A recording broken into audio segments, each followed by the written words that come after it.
Well, there is so much of work to keep technology and lawyers and cyber lawyers occupied in a country like India. Why? Because India is seeing a explosion as far as the growth and adoption of the digital format is concerned. The current government has already initiated the Digital India program, which is aiming to transform India into a knowledge society and economy.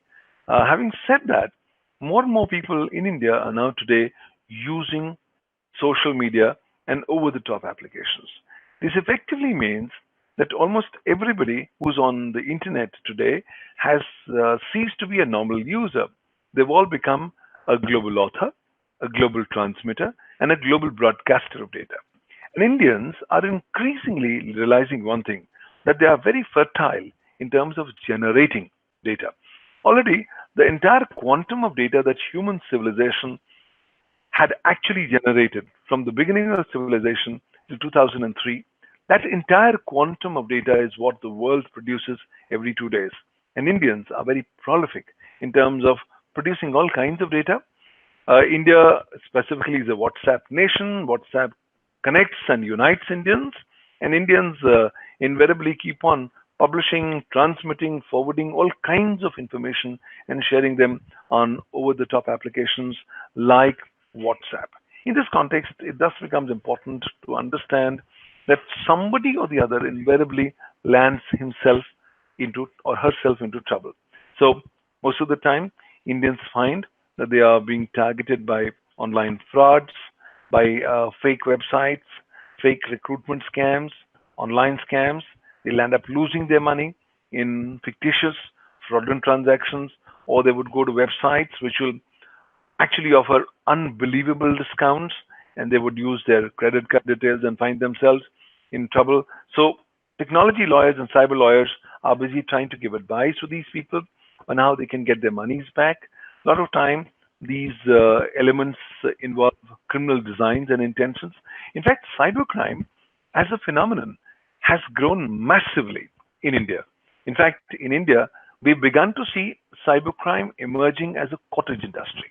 So, consequently, a large number of Indians are finding themselves to become victims of cyber crimes. They require advice on what are the remedies, how they can go forward. In addition, today, whether you are in cyberspace or not, if you're using the electronic format, you are already dealing with data and information in the electronic form as also electronic evidence. With electronic evidence becoming admissible in the country by virtue of the amendments to the Indian Evidence Act, more and more people now require assistance on how to produce, prove, and make your electronic evidence admissible in a court of law. Further, we find there is a lot of online disputes that keep on happening, which require adjudication. Cyber lawyers come and assist there. In addition, there are disputes pertaining to electronic authentication in terms of digital signatures. Those disputes are invariably addressed there. Email contracts are becoming regularly common and mainstream in our lives, and often there are disputes pertaining to the same. Cyber lawyers assist in that particular direction. Further, they also assist in ensuring your compliances with the applicable law. For example, in India, we have the Indian Information Technology Act 2000, which we refer to as the Indian Cyber Law. The Indian Cyber Law has a variety of compliance requirements of various stakeholders. A large chunk of these stakeholders are what the law describes them as intermediaries.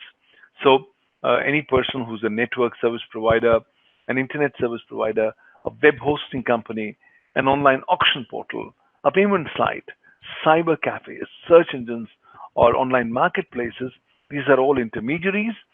There are distinct compliance requirements under the Information Technology Act 2000, and also rules and regulations made thereunder by the government from time to time. Cyber lawyers help and assist various stakeholders in ensuring their compliance with other laws.